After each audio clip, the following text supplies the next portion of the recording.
Salut les marques, salut les smarts, salut peuple de catch-up. Bienvenue sur votre podcast qui transpire le catch à grosses gouttes d'huile. Chaque semaine, nous analysons, décortiquons, décryptons, démolissons peut-être des fois les shows de la WWE et d'ailleurs. Vous êtes sur catch-up et vous y êtes bien. Je suis Chris et je suis tout seul pour vous faire une review spéciale parce que aujourd'hui on va causer de NXT baby. Et ouais, on s'était quitté la dernière fois. Je vous avais déjà fait une petite review de NXT sur le début, sur la première sur USA Network.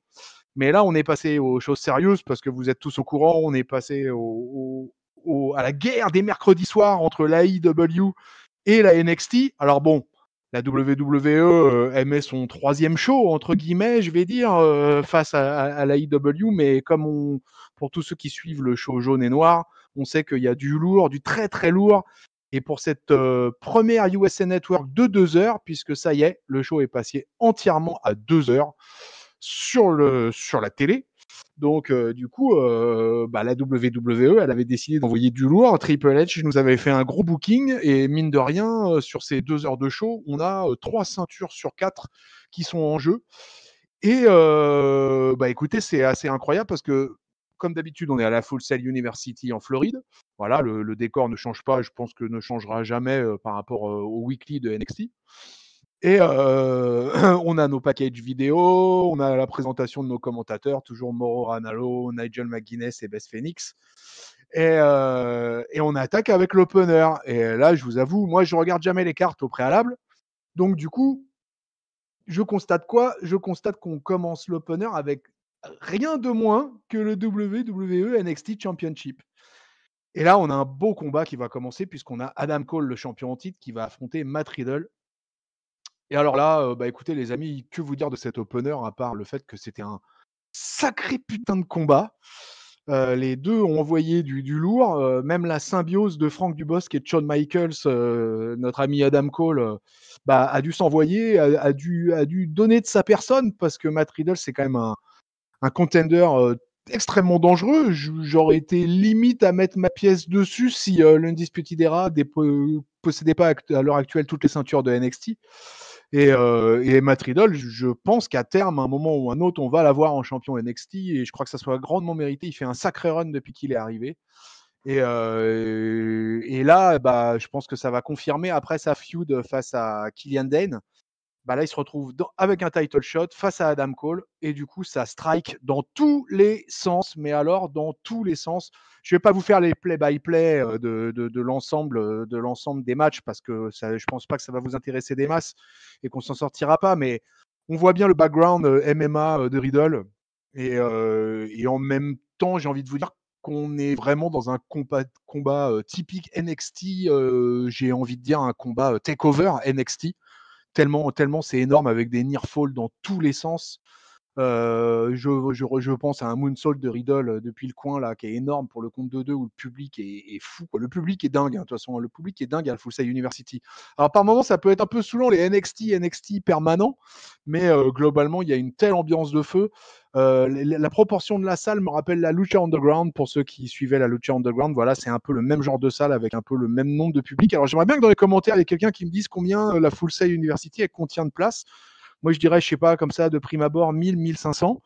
Mais en tout cas, ils font du bruit, ils font beaucoup de bruit. Et là, ils ont un opener de feu qui, évidemment, les met en transe, quoi, hein, les supporters, les fans de NXT, quoi. Et donc, c'est un combat qui dure quand même relativement longtemps, un bel opener. Ça part bien en vrille. Riddle va tenter quand même à porter le armbar, mais ça va pas réussir à marcher parce que Cole va réussir à rouler entre les cordes. Riddle revient, il porte une German, souplex, il en tente une deuxième, mais Adam Cole la contre, et il réussit à porter son last shot, son coup de genou fatal, un petit peu à la Shinsuke Nakamura. Sauf que lui, sa particularité, c'est qu'il l'a fait un peu dans le dos au niveau de la nuque, quoi. Et c'est bien létal, hein, ce finisher. Et Adam Cole, voilà, conserve, garde son titre. Je pense que c'est pas fini. Je pense que ces feuds ne fait que commencer, mais en tout cas, on a du super solide pour attaquer. Mais le match se termine et on pense que ça va se finir comme ça. Mais non, Cole, il veut célébrer son titre, mais il n'en a pas le temps parce que qui arrive? Eh ben, arrive l'Irlandais, le Finn Balor, du main roster, débarqué de nulle part, out of nowhere, le Finn Balor débarque à NXT. Alors, là, c'est la porte ouverte à plein de questions. Est-ce que Finn Balor revient sur NXT régulièrement tous les mercredis? Est-ce qu'il va venir juste pousser un peu la bagarre avec Adam Cole pour une petite rivalité de 2-3 semaines?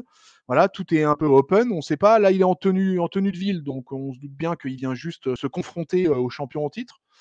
Et bon, bah là, le public, encore une fois, voilà, au taquet derrière Finn Balor. Bon, sachant que Adam Cole, quand même, heel à la base, mais c'est un heel qui est quand même supporté. Et Finn Balor se tape une pop stratosphérique du public de NXT. Voilà, le décor est planté. Finn Balor est de retour à NXT, ancien champion de la brand jaune et noire.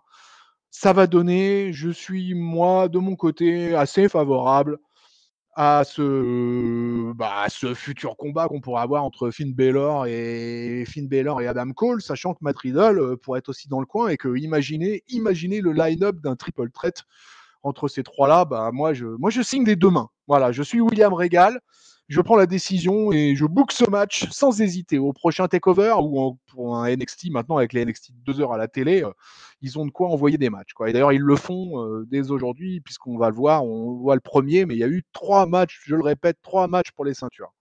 Allez, sans transition, ça enchaîne. C'est le Velvet Dream qui débarque entouré de ma foi, de fort jolies demoiselles tout autour de lui. Il est sur son canapé fétiche et il nous fait une petite promo, à la Velvet Dream, quoi. Et en fait, il est venu nous teaser qu'il veut récupérer sa ceinture nord-américaine qui n'est pas en jeu ce soir. Et donc, il s'adresse à Roderick Strong, par des périphrases, mais on sait très bien à qui il s'adresse. Et donc, il lui promet l'enfer à Roderick Strong. Et le Dream n'est pas over. Le Dream compte bien affronter le Roderick Strong, et ça me paraît pas mal, une revanche là-dessus. Et pareil, le Velvet Dream, je crois qu'on n'est pas prêt de le voir dans le main roster. Je crois que lui, ça va être un pilier de NXT pendant encore au moins 1 an ou 2. Peut-être des apparitions au Rumble ou des choses comme ça, mais le mec est tellement installé que je vois pas trop comment il peut faire pour le sortir de là. Donc, une fois que la promo de notre ami Velvet Dream se termine, on a une présentation pour nous signaler que la semaine prochaine, il y aura le championnat Cruiserweight qui sera remis en jeu entre Drew Gulak et Lio Rush, qui fait donc son retour en fanfare et silencieux, parce qu'on l'a pas entendu au micro particulièrement depuis le début. Et à noter que le Cruiserweight Championship a été renommé et dorénavant se nomme le NXT Cruiserweight Championship. Donc là, on rentre. Alors, est-ce que c'est une première pierre à la fin de 205 Live? Écoutez, ça sera à voir. Pour l'instant, les reports ont l'air de dire que ça se maintient. Mais bon, là déjà, annoncer d'entrer un NXT Cruiserweight Championship, ça sent quand même pas bon pour la division des poids moyens. Donc on verra la suite. On enchaîne par la division féminine de NXT pour un match sans enjeu, mais peut-être pour installer un peu plus les deux catcheuses, en l'occurrence Yoshirai et Mia Yim. Alors écoutez, là pour le coup, on a un match qui est assez court. Mia Yim n'a pas montré grand-chose à mon goût. C'est vraiment Yoshirai qui porte le combat. Bon, Yoshirai, si vous avez écouté ma review de la dernière fois, vous savez tout le bien que j'en pense. Elle n'a fait que confirmer. Cette nana est impressionnante. Elle a tout le moveset qu'il faut. Elle est capable de passer du strike aux prises de soumission. Elle porte des superplex. Elle porte des springboard front dropkick. Derrière, Yim a tenté plusieurs trucs. Elle a mis un beau sunset flip qui aurait mérité peut-être mieux. On est un peu. Je suis un peu perplexe sur Mia Yim. C'est bizarre. J'aime bien pourtant tout son côté hip-hop un peu qu'il y a autour d'elle. J'aime bien un peu le background, mais je sais pas, il y a un truc, je trouve qui passe pas bien peut-être dans le personnage au niveau de l'interaction avec la foule. C'est peut-être ça. Yoshirai, écoutez, pour moi, je trouve que cette catcheuse est génialissime. Moi, il me tarde. Alors, elle va rester, je pense, à NXT elle aussi pendant un petit moment, mais moi, il me tarde de la voir dans le main roster parce que pour moi, c'est peut-être le plus gros nom féminin, la plus grosse catcheuse qui est à l'heure actuelle dans le main roster à NXT. Et dans le main roster, de toute façon, elle dépareillerait pas parce qu'elle est vraiment incroyable, quoi. Vraiment, elle sait tout faire. Voilà, elle sait faire du high flying, du mat wrestling, du grappling. Elle sait tout faire. Elle maîtrise sur le bout des doigts. Et pas évident, ils l'ont fait passer heel, etc. Ce qui n'était pas évident au vu des pop énormes qu'elle avait quand elle était face. Et elle continue son petit chemin en tant que heel. Et puis bah voilà, elle finit avec un dropkick, la japonaise, avec son moonsault de la 3e corde, totalement fabuleux. Et elle gagne sans coup férir face à Mia Yim. Donc Io Shirai, elle est placée. Maintenant, on va voir si elle va arriver, si elle va revenir sur un title shot au niveau de Shayna Baszler. Ça va être à voir pour la suite. Voilà. Alors, comme on est dans un show de 2 heures pour NXT, eh ben on a de la mid-card.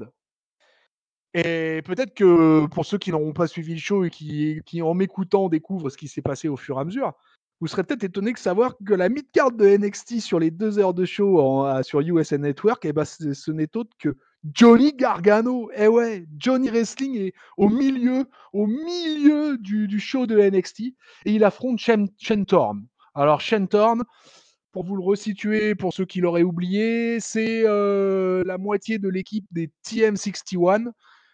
Feu l'équipe TM61 qui a disparu il y a quelques temps maintenant déjà. Je ne sais pas ce qui est devenu le partenaire de Shentorn. En tout cas, il est plus là. Shentorn, il est en individuel. Il est heel. Il s'était déjà présenté plusieurs fois pendant les weekly auprès de la table des commentateurs. C'était plein, voilà, comme se plaignent tous les catcheurs de ne pas être assez utilisé, de pas avoir qu'on lui donnait pas sa chance, etc. Là, du coup, on lui a donné sa chance. Il résiste, mais on peut pas dire que ça soit une résistance énormissime parce que bon, Gargano, il est dans son jardin. Gargano, il est soutenu à mort par la foule. Gargano, c'est le top babyface dans toute sa splendeur, qui fait des coups de salopard par moment, quoi, mais ça n'empêche pas que la foule est toujours derrière lui.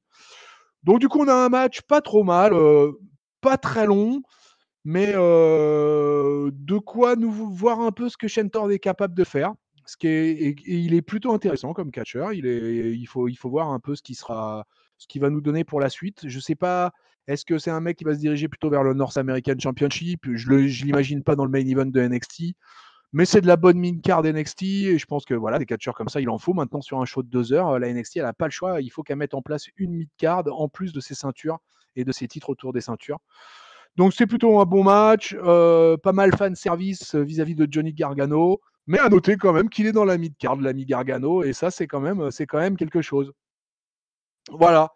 Donc on suit avec un match de championnat, on suit avec le WWE NXT Women's Championship, et donc avec Madame Gargano. Alors elle aime pas qu'on l'appelle comme ça, donc on va dire Madame Candice LeRae, qui affronte la championne en titre, l'indestructible, la terrifiante Shayna Baszler. Alors, Candice LeRae, elle avait gagné ce title shot, il me semble, dans un triple threat ou un fatal four-way, j'ai un doute, pour obtenir ce match face à Shayna Baszler. Beaucoup pouvaient douter un peu de la capacité à Candice LeRae de sortir un gros match face à Shayna Baszler. Et écoutez, les amis, moi je trouve que Candice LeRae, elle est totalement solide dans le ring. Techniquement, elle est au point. Moi, je la trouve un peu lisse, avec pas un charisme énorme. Elle est un peu, voilà, souvent les filles qui n'ont pas beaucoup de charisme dans le ring, souvent elles compensent en poussant des cris ou des choses comme ça. Ce que fait un peu Candice LeRae, pas mal. Mais par contre, techniquement, entre les cordes, elle est propre, elle est nickel, elle est safe. Et face à l'espèce de destructrice absolue qui est Shayna Baszler, qui est 2 fois championne NXT et qui là tient le titre depuis un sacré paquet de temps maintenant. J'ai pas, si dans les commentaires vous pouvez me dire ça fait combien de jours qu'elle tient le titre, mais là c'est assez impressionnant quand même. Du coup, on a un match de bonne qualité. On a une Baszler qui pose son style, qui aime bien mettre des strikes et qui aime bien mettre des clés de bras, voilà, qui aime bien porter des écrasements, des choses comme ça. En face, elle a de la résistance. La Candice, elle se laisse pas faire, la blonde. La blonde, elle a pas envie de se faire démolir et elle chasse le titre aussi. Donc on a quelques coins super. On a une superplex qui assez magnifique. On avait déjà eu finalement à Miaim et Yoshirai, mais elle répète un peu le move.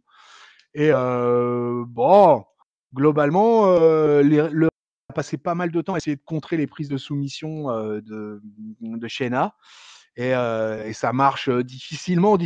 Elle est quand même dominée sur à peu près l'ensemble du combat. Baszler a réussi finalement à la reprendre. Elle lui passe un rear neck choke. Après, elle la place. Candice essaie de se redresser, de sortir de la prise, mais Baszler, elle lui maintient la prise. Et elle tombe au sol. Et puis finalement, Candice tap out. Elle a tapé Madame Gargano. Voilà, elle a abandonné. Et Shayna Baszler conserve.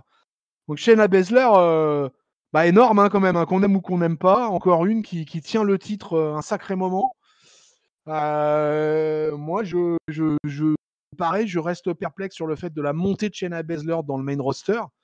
Et pourtant, encore une, à l'image de Yoshirai, qui, je pense, pourrait amener un sacré bain de fraîcheur dans la division féminine du main roster, et qui a un profil totalement atypique. Je ne vois pas, je crois que j'ai déjà dit il y a 15 jours, mais je ne vois pas de fille comme Shayna Baszler actuellement à la WWE. Elle est vraiment unique, et j'ai même envie de vous dire, même la AEW, j'ai du mal à trouver un équivalent à Shayna Baszler. Et donc, elle conserve, c'est relativement mérité. Et voilà, et ça se passe bien pour Madame Baszler. Allez, on enchaîne. Alors, on a eu pas mal de choses aussi au niveau side, parce que il y avait pas mal d'invités. On avait Scott Hall avec Diesel qui était là. Moi, je les appelle par leurs anciens noms, quoi. On avait Mark Henry, on avait Stephanie McMahon, on avait Alundra Blaze qui était présente aussi. Donc, il y avait du lourd dans le ring. Évidemment, vous vous en rappelez, je l'ai dit en début de review, mais pendant ce temps, dans le même temps, il y avait le AEW Dynamite qui se déroulait. Donc, il y avait vraiment grosse concurrence de catch. Moi, je trouve que c'est génial. Je trouve que c'est génial pour les fans de catch d'avoir comme ça le choix. Et finalement, moi, je trouve que NXT et la AEW, c'est deux produits différents qui se rejoignent sur différentes choses, parce que ça reste du catch, mais c'est quand même deux produits différents à mon goût. Et puis quelque part, la WWE, elle prend pas trop de risques en mettant NXT face à la AEW. Alors, pour ceux qui sont fans d'Audimat, avant que j'attaque sur la suite, sachez quand même que c'est la AEW qui a remporté le match de l'Audimat. Mais moi, ça m'a pas tellement surpris. C'est vu un peu le paquet qui est mis par la fédération de All Elite. Et puis que NXT, finalement, c'est quelque chose qui est en train de se découvrir aussi à la télé. Bon, pour le premier mercredi, c'est la AEW qui a gagné, en tout cas en termes d'audimat. Est-ce qu'elle a gagné en termes de catch? Ça, c'est une autre affaire. Vous pourrez m'en parler dans les commentaires. Et si on vous fait quelques reviews AEW à l'avenir, on pourra débattre sur la différence de niveau ou la différence de perception entre la NXT et la AEW. Mais sans plus tarder, on retourne toujours dans la mid-card. Et on se retrouve avec un match européen, les amis. Enfin, un match européen avec le Brexit, c'est difficile à savoir, mais on se retrouve avec un match, en tout cas 100% anglais, puisqu'on a Danny Burch qui affronte le Bruiserweight Pete Dunne. Alors, Danny Burch, c'est le partenaire de Oney Lorcan, normalement en tag team. Là, Oney Lorcan a fait un run solo, maintenant c'est au tour de Danny Burch. Danny Burch, c'est pas mal dans le ring. Il est assez impressionnant physiquement, il a une bonne tête de méchant. Pete Dunne, il est hyper over auprès de NXT, il est 100% face, il n'y a pas de problème. Et du coup, je m'attendais à un truc assez punchy et à un truc assez costaud, et du coup, déception. Parce que moi en tout cas, j'ai pas accroché ce match. Ce match a été beaucoup trop rapide. Il y a eu vraiment très peu de choses, à part un peu de grappling au début. Mais une bonne powerbomb de Burch qui met un DDT à la Randy Orton là, mais alors par contre il le fait de plus haut, de la troisième corde, donc ça c'est intéressant. Mais en fait tout de suite derrière, Dunne il compte le finisher de Burch et il porte son finisher, voilà, et il obtient la victoire. Donc j'ai pas eu le timing de ce match, mais je pense que ça n'a pas duré plus de 5 minutes à tout casser, quoi. Et c'était vraiment rapide, vraiment excessif. Donc excessif, non pas excessif, si excessif peut-être dans le sens que c'était trop rapide. Et du coup, on a une victoire de Pete Dunne. qui a déjà gagné mercredi dernier, donc il commence à se faire une petite streak de victoire, le Pete Dunne. Mais il n'a pas le temps de célébrer parce qu'il y a un mec qui l'interrompt direct. Et ce mec, alors moi, c'est un mec que j'aime bien, qu'on découvre depuis quelques semaines, c'est Damien Priest.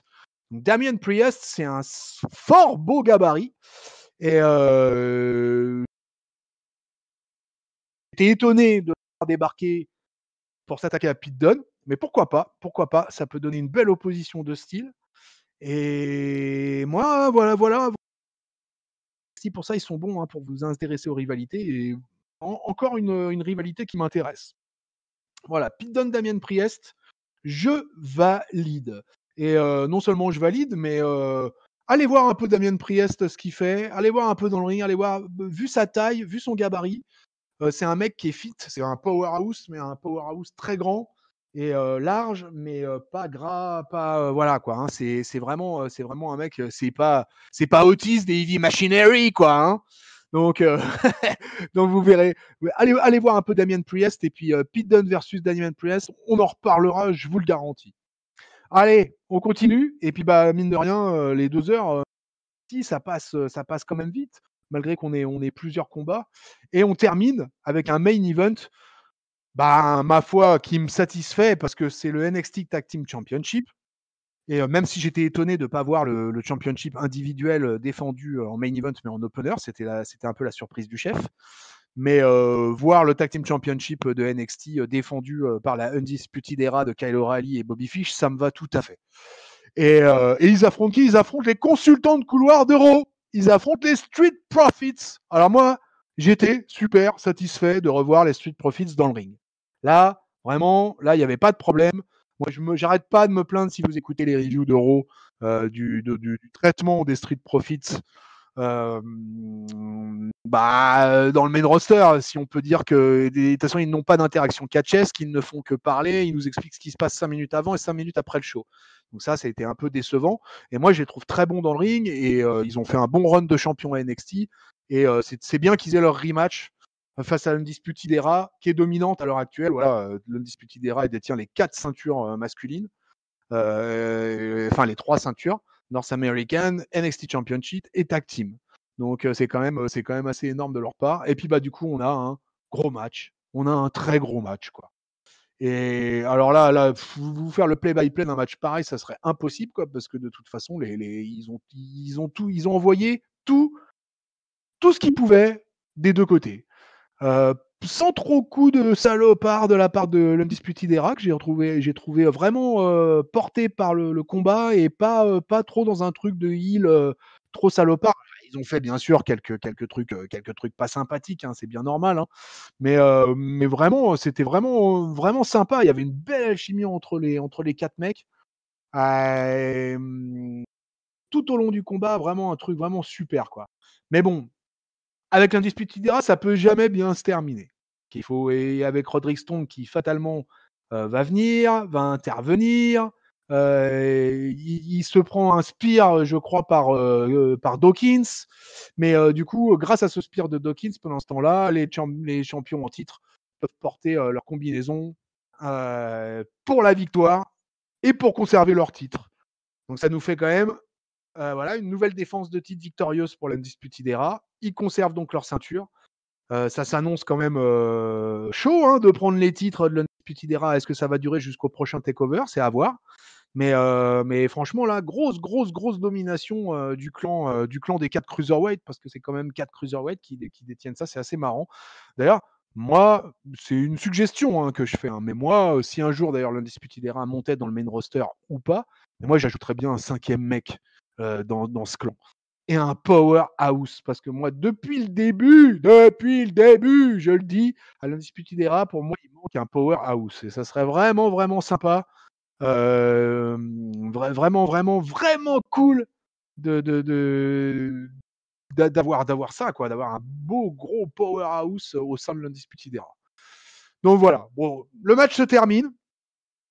Évidemment, il y a déjà les 3 de l'Undisputed, il en manque un, et pas le moindre, il manque Adam Cole, qui arrive, qui célèbre, qui est tout beau, qui est tout content, qui arrive avec sa ceinture sous le titantron.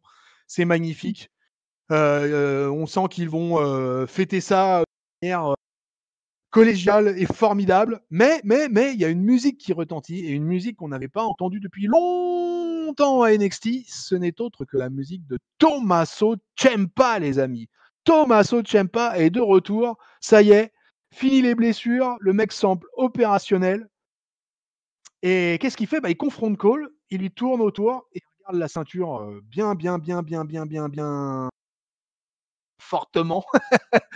Visiblement, Tommaso Ciampa est de retour dans la title picture et a décidé qu'il allait tout faire pour reprendre son titre. Alors là, du coup, ça nous emmène quand même dans un scénario assez incroyable au niveau du NXT Championship, puisque mine de rien, là, on pourrait mettre 4 mecs dans l'équation.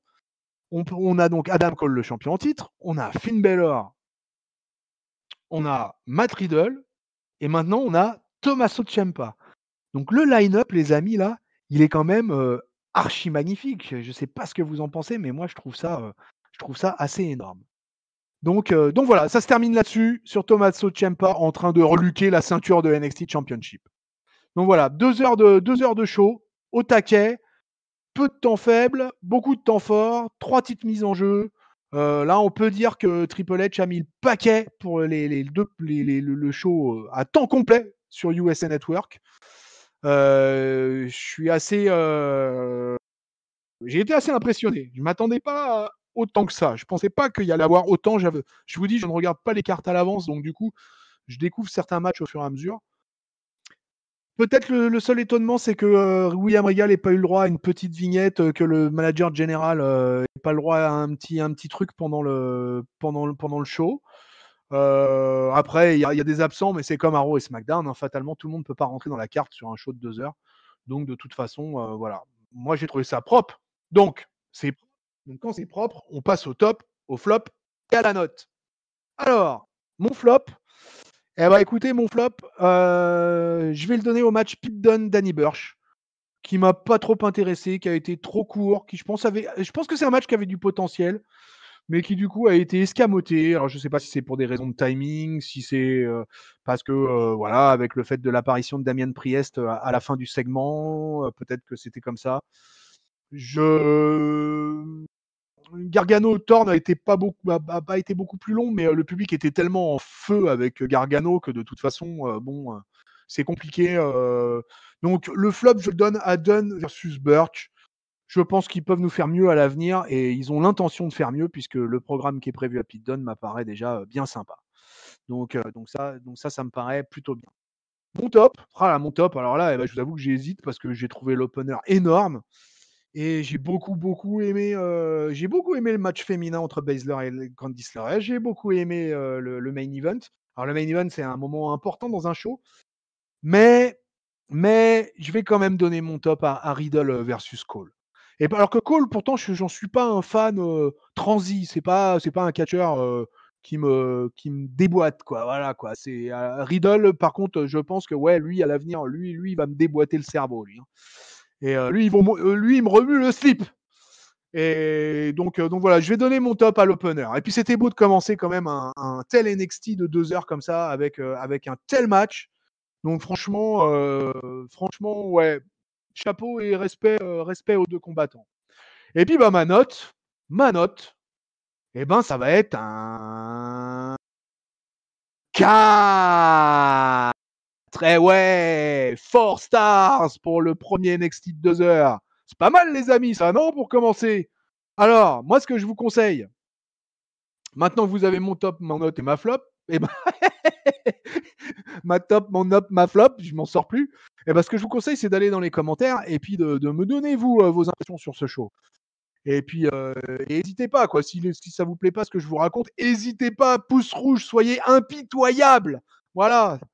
Allez, donc pouce rouge, pouce bleu, activez la cloche, vous connaissez la procédure. Après, si vous voulez nous retrouver ailleurs que sur YouTube, c'est facile parce que de toute façon, on est, on peut dire absolument partout. C'en est même fou, quoi. On a des community managers dans tous les sens. On a un MCIRM qui nous balance sur toutes les plateformes existantes sur le monde entier, quoi. Catch-up, c'est worldwide, les amis. Totalement worldwide. Donc, alors du coup, si je dois faire la liste, bon déjà Facebook, Twitter, Cahier du Catch, tout ça, vous connaissez. Et après, toutes les plateformes de podcast, vous avez Apple Podcast, vous avez PodCloud, vous avez Spotify, vous avez Deezer, vous avez Google Podcast, vous avez Instagram. C'est la folie. Vous avez le site officiel, catchuppodcast.fr. N'hésitez pas à y aller. Et puis après, vous pouvez nous retrouver pour discuter sur Discord sans aucun problème. Et ben voilà, les amis. On est arrivé à la fin de cette review NXT qui, j'espère, vous aura plu, vous aura intéressé. Et on va se retrouver incessamment, je pense, pour une review certainement sur SmackDown. Vous aurez certainement aussi un petit speech sur la AEW, les débuts de la AEW, dans le cadre de ces guerres des mercredis. Et puis sans oublier surtout le dimanche soir avec le Hell in a Cell. Alors, vous allez me dire, ça a été une semaine de catch totalement folle. On est en plein dedans, voilà quoi, avec un SmackDown sur la Fox, avec un NXT AEW qui attaque à la télé, et puis Hell in a Cell dimanche. Je pense qu'en tant que fan de catch, on est largement gâtés. Voilà. Allez, les amis, je vous souhaite un énorme week-end, plein de catch. Je vous fais des bisous à tous et à très bientôt pour des nouvelles aventures. Salut, peuple de catch-up.